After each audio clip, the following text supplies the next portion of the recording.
Bayangkan sebuah pulau yang begitu strategis dan kaya akan sumber daya alam, hingga menjadi incaran salah satu orang paling kontroversial di dunia, Donald Trump. Iya, Presiden Amerika Serikat ke-47 ini sudah lama mengidamkan Greenland. I can't assure you, you're talking about Panama and Greenland. No, I can't assure you on either of those two. But I can say this, we need them for economic security. Namun bagaimana mungkin ia bisa membeli sebuah wilayah yang sudah dengan tegas dinyatakan tidak dijual?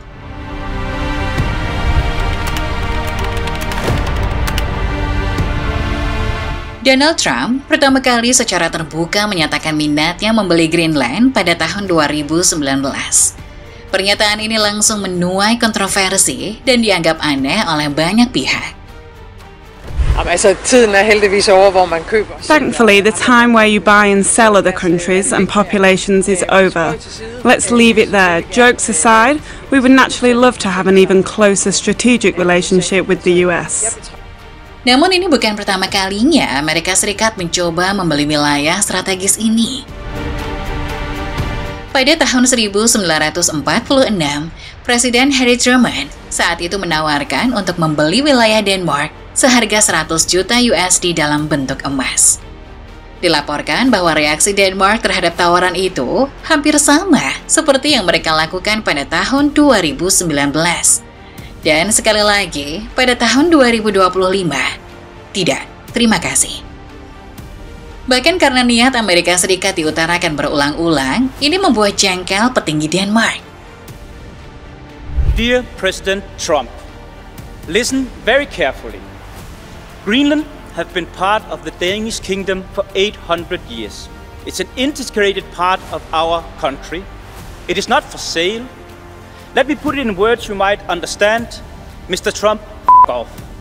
Secara geografis, Greenland memiliki posisi yang sangat strategis, dengan ibu kota Nuuk yang lebih dekat dengan New York daripada ke Copenhagen, ibu kota Denmark. Pulau ini juga menjadi pintu gerbang antara Amerika Utara dan Eropa. Lebih dari itu, letaknya sangat dekat dengan jalur perairan antara Greenland, Islandia, dan Inggris, yang merupakan rute vital bagi kapal Angkatan Laut Rusia dan kapal selam nuklir mereka. Apalagi semakin meningkatnya pengaruh Cina melalui investasi proyek-proyek pertambangan di Greenland, membuat Amerika Serikat semakin kepanasan. Oleh karena itu, Trump terus-terusan menyatakan keinginannya untuk memperluas kehadiran militer Amerika di Greenland. You have Russian boats all over the place, you have China boats all over the place, warships, and they can't maintain it. Namun alasan ini hanyalah sebagian kecil dari niat asli Amerika Serikat menguasai Greenland.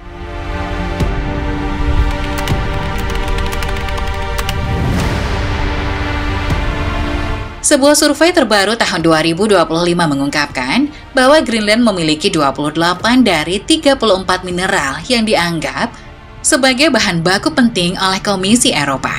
Mineral ini meliputi grafit, litium, dan unsur tanah jarang, bahan-bahan esensial untuk kendaraan listrik, turbin angin, dan teknologi baterai. Di era transisi energi global, sumber daya ini menjadi incaran negara-negara besar. Tidak heran jika Amerika Serikat memandang Greenland sebagai harta karun yang potensial untuk mendukung industrinya. Hal ini semakin diperparah oleh kenyataan bahwa Denmark tampaknya kurang mencurahkan perhatian pada pengembangan Greenland, sehingga memberikan peluang bagi Amerika Serikat untuk meningkatkan pengaruhnya.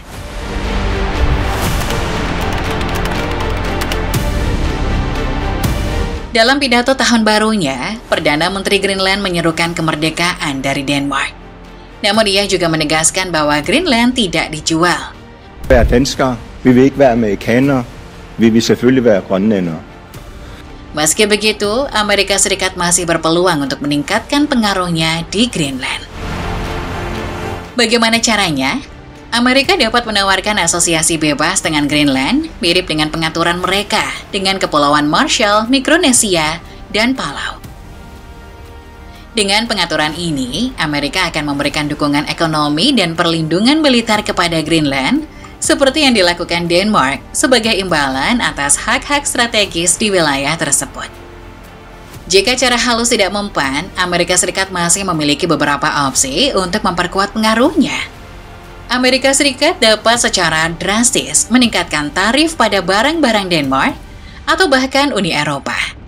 Langkah ini akan memaksa Denmark untuk mempertimbangkan kompromi, terutama jika ekonomi Greenland yang bergantung pada bantuan Denmark mulai terpuruk.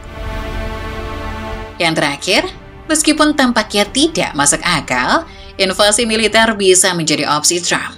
Dengan keberadaan pangkalan militer Amerika di Greenland, mengambil alih kontrol secara fisik bukanlah sesuatu yang mustahil, meski ini akan memicu kecaman internasional. Negara-negara Eropa bahkan telah memperingatkan Trump agar tidak melakukan kekerasan untuk mewujudkan impiannya.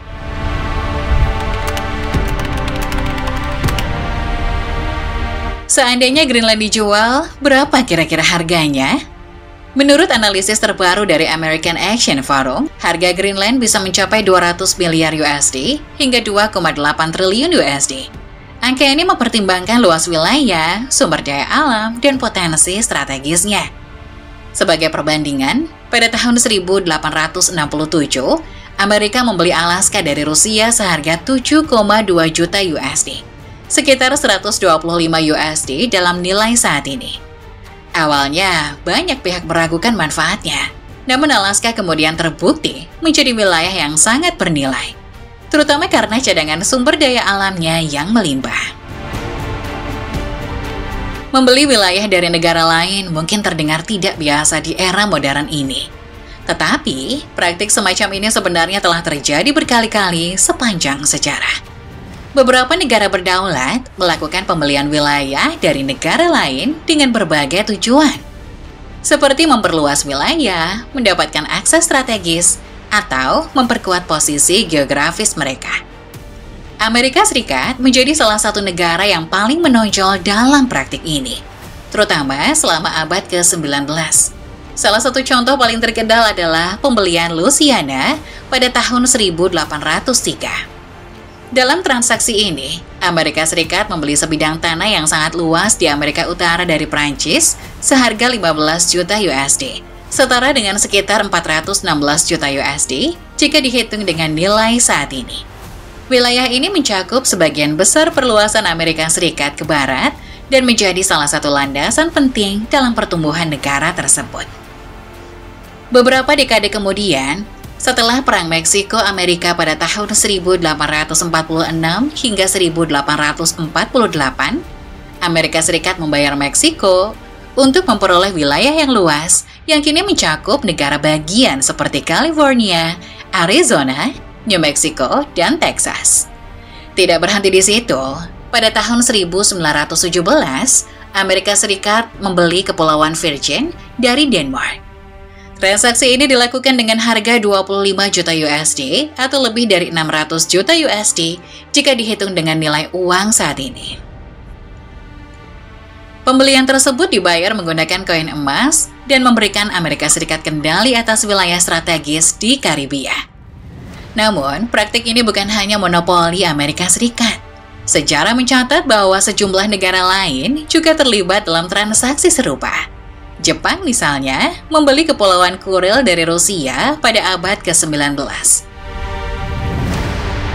Pakistan pernah membeli wilayah Gwadar dari Oman pada tahun 1958 untuk memperkuat kendalinya atas jalur perdagangan strategis.